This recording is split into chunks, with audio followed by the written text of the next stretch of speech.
You know, technologies these days is really helpful. There's a synergy program that'll have all the games, and they're cut down.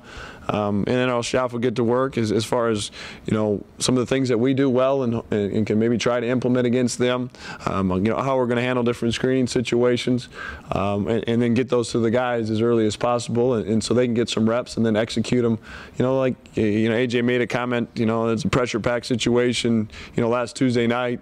Well, we just do what we practice, and that's what we can hopefully do. Obviously, it's going to be impossible to simulate. A Gonzaga team is big and as strong and athletic as they are, but our scout guys will do the best they can, and we'll lock in and see what we have on Friday. You kind of had an idea where your seat was going to be. Is this maybe a favorable matchup in terms of that? Were you rooting for anybody? No, we're not rooting for, you know, like I said, we're excited to be a part of it. The NCAA is going to take care of, you know, the business of where we're going. We knew it was going to be a very good, very good team, and Gonzaga was that. I think they were #1 in the country for a while this year, only 2 losses, and, you know, people label them maybe as a mid-major, you know, no way. I mean, they go into Arizona and lose in overtime. I mean, this is an outstanding program, and their record over the course of the last how many years speaks for itself. Do you have the confidence with this same group of guys having gone through it last year? Does that help you guys as you prepare for the tournament this year? Yeah, I think you got a confidence that, you know, this uniform can go through it, but I also know this is not many of the same guys. But also there was some guys paying attention. You know, AJ was on the bench. You know, Dexter was on the bench, and Carlin was big in some moments. But there's no question, like we've done all year, we're going to lean on Lawrence and Chris Kading and Corey Brown for their leadership and their experience. And there's a lot of excitement, especially in those first 5 minutes. But as soon as we can settle in, and if we can do what we do as far as hang around, defend, rebound, take care of the ball, and give ourselves a chance down the stretch, that's what we'll look for. Lawrence, coach just said it. They're going to lean on you guys, or on you specifically. How are you preparing for the challenge as a leader in this game? You know, I just going to take it as every other game. You know, yeah, it's big game, big stage, but you know, I'm still gonna prepare the same way, you know, I did against, you know, Western or, you know, a South Dakota State game at home. You know, I just gotta prepare for this game like I did the last 32 or 31. So you kind of did one of these when it wasn't Kansas. Is there anyone you were hoping to get matched up with? I don't know, honestly. You know, like they say, you know, really excited to be part of this tournament. But you know, no matter who we match up with, it's gonna be a good game. We're gonna give our best fight and let the rest decide itself. AJ, they're a good shooting team. Do you think is that something that you can match up well with? You know, you just got to go out there and high contest, high hands with them, and you got to kind of run them off the three-point line. And you know, they're a little bit less athletic as you know, Arizona or someone like that, but you know, they're still going to be a really tough matchup for us. You guys played big competition in Iowa, Texas this year. Are you guys going to look back on kind of that experience as you guys get to play bigger competition?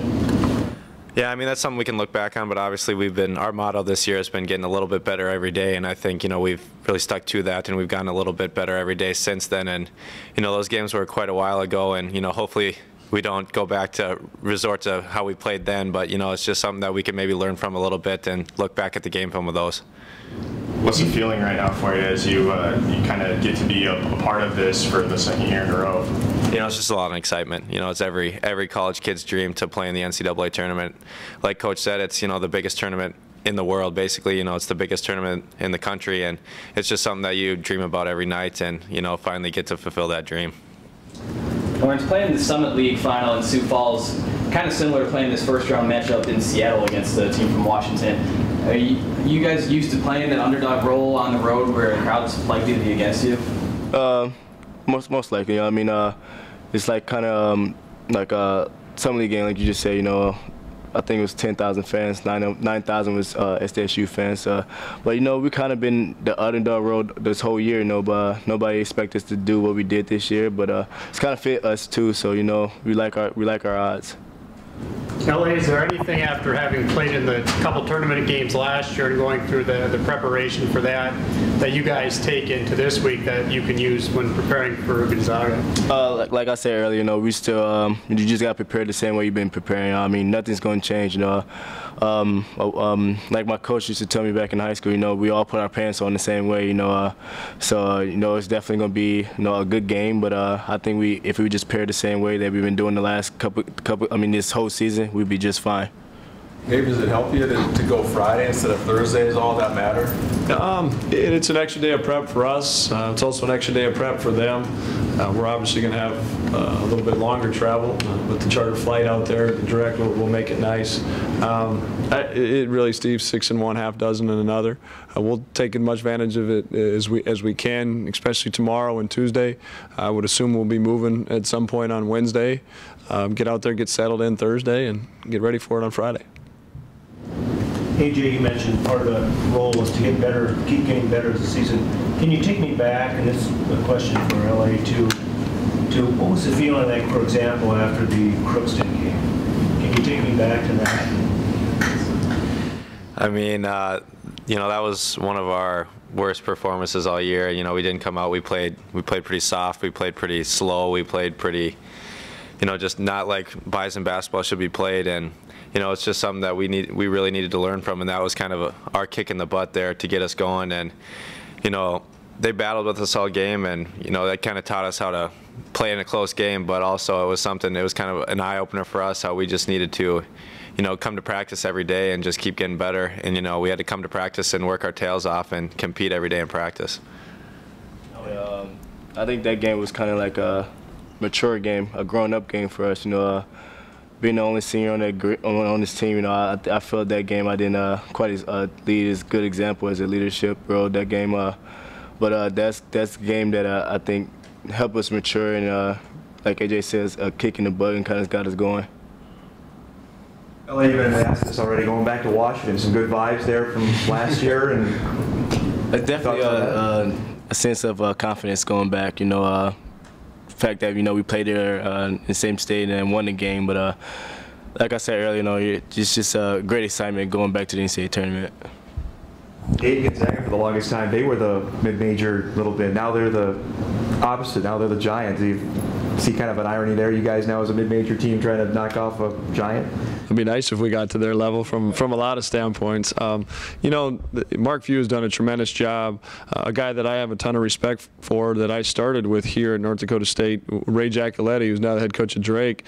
Coach Jack was an assistant for Gonzaga for besides these last 2 years for 4 or 5 years after he left Utah, and he talks about just the quality of person that Coach Few is. And how he executes things, and as me as a head coach, that is something. Character integrity is at the very, very top of what everything we want to do, and Coach Few does it that way.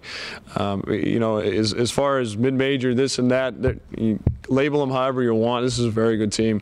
They've got shooters on the perimeter. I don't know how the big kid's name yet, but he's huge and tremendous down low. I think that the transfer from Kentucky has had an outstanding year, wheelchair, and then they bring the Sabonis kid as a kid that's coming off the bench, and this is just names off the top of my head, and we haven't even mentioned Pangos yet. I mean, this is a team that rightfully so was a top 5 team for the better part of the year, and we're going to have our hands full. There's no question, but I also know that we'll prepare as a staff and as a team to give ourselves the best opportunity. Are you hoping that they can put an ice rink into the arena before you get going? We'll take any help we can get. If it's a little bit of confidence from an ice sheet underneath, we'll take it. Lawrence and AJ, can you kind of take me through the season, the fact that you really didn't have a home? Take me through what it's been like with the practice facility, the weights, everything like that. It's definitely been a grind. We have weights in one area, practice in another. Even sometimes, we practice at the BBF. It's always back and forth. We really didn't have a consistent home to practice, but that's one thing we wanted to do this year was eliminate excuses. And as you can see, we did our best to ability to eliminate our excuses. I think nobody complained, not that I know of. But no, that's one thing we want to do is eliminate excuses, like I said, and that's the reason why we going back to the NCAA tournament this year. We really didn't complain. I just remember the day that we finally moved out of the BSA. It was they were already under construction there for a couple weeks, and they finally kicked us out of there, and we ended up driving over to the CVS building, and we ended up in the grocery store there, and it was an okay setup, but it's just something that's different. You got to get used to it. And by the time, halfway through the season came, we started getting used to things. We started getting a routine, and, everybody's team's routine is different. And, our team's routine is a lot different than most teams. But, it's just something that you start getting used to, and it's something that, you kind of just start to enjoy. The drive over to the CVS, the drive over to the practice facility. It just makes us that much more excited for the Shack to get done as well, because, it's just one of those things that's going to help us come closer as a team. What was that like for you, Dave? Yeah, like I said, when I talked, AJ's right. College athletics is such a routine and the day-to-day, and so you miss some of that. But what I really miss is where our offices are located compared to our, where our student athletes are, and them going to class, and not getting that time before practice. The time when they would just come in and pop down and for 5 minutes, 10 minutes, 15 minutes, whatever is on their mind, and not talking basketball at all, just catching up. And I got into this profession for a lot of reasons. I like to think of myself as a competitive guy, so I get a fix that way from competition. Obviously love the game of basketball, but probably more than anything to me was college was the greatest 4 or 5 years of my life, and the relationships and experiences that I was able to enjoy through those 4 or 5 years are something that I want to be a part of with these guys. And it hasn't been easy. There's no question about it. But I also think in a weird way, it's made us closer. And eliminated adversity. When we're losing a 9-point lead, and there was no panic. Is that because we've had to help get rides from here or there with each other, and just crazy things like that have brought us closer together as a team. And it's the last thing we say after every huddle we break is family, and this truly is a family. One last question for AJ. Your folks have been through quite a bit this season. Can you kind of talk about that and the support they've been giving you, considering everything they've been through? Yeah, they always seem to be there for me, and they always seem to come through. And I thank them a lot for everything that they've done for me and all the opportunities they've provided for me. And it just means a lot when your mom's driving 12 hours on a Sunday to go to Western, and then driving back, and then making Sarah's game at Devil's Lake on the next Tuesday, and that's another 3-hour drive. So they're always there, and I'm just blessed to have them around. Be able to mention that was in a snowstorm. Yeah, true. She did drive through a snowstorm on the way back. Dave, were you looking at Gonzaga? Were you looking at 3 or 4 teams over the last 5 days?